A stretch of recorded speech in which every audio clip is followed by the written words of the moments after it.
দেশ গড়ার ভাবনা এবং তা পূরণ না হওয়ার কষ্ট নাকি বিবেকানন্দের মনকে নাড়িয়ে দিয়েছিল। দেশের নানান সমস্যার সমাধান করতে না পারায় মনে কষ্টও পেয়েছিলেন স্বামীজি। এমন উপলব্ধি থেকেই ভারত সরকার স্বামীজির মনের কষ্ট লাঘব করতে একে একে সব সমস্যা মেটাচ্ছে। স্বামীজির 162তম জন্ম জয়ন্তীতে নেহরু যুব কেন্দ্র ও মেজিয়া বিবেকানন্দ ব্যায়ামাগারের উদ্যোগে আয়োজিত জাতীয় যুব দিবসের অনুষ্ঠানে যোগ দিতে এসে সাংবাদিকদের কাছে এমনই মন্তব্য করলেন কেন্দ্রীয় শিক্ষা প্রতিমন্ত্রী ডক্টর সুভাষ সরকার।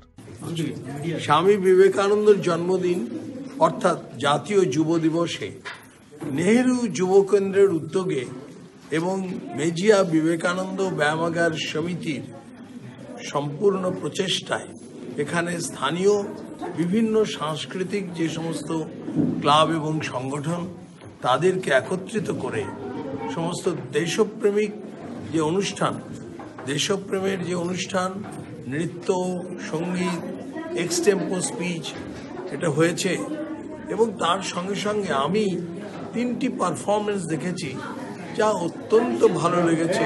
তাদের পারফরমেন্স, তাদের সম্পাদনা সমস্ত কিছু খুব ভালো।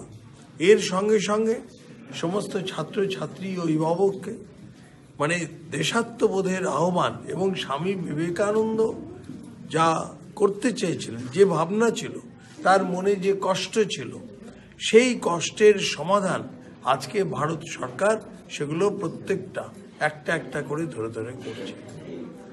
আর সেই কথাই সমস্ত ছাত্রছাত্রীকেও বললাম যে আগামী দিনের বিকশিত ভারতের জন্য আমাদের কি ভাবনা করা উচিত, কি কল্পনা করা উচিত, সেগুলো ভাবনা করা এবং লেখা। আর তাতে সেই কাজে যাতে আমরা সবাই যোগদান করি, সেই মানসিকতা যেন আমাদের আজকে আমরা নিই, সেই প্রতিজ্ঞা, সেই শপথ যেন নিই। স্বামীজির ভাবধারায় আগামীতে বিকশিত ভারত গড়ার জন্য ছাত্রছাত্রী ও যুবদের কি করণীয় তার পাঠও দেন তিনি।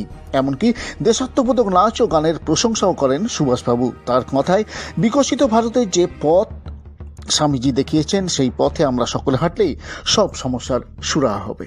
পুরো রিপোর্ট বাঁকুড়া 24x7 মেজিয়া।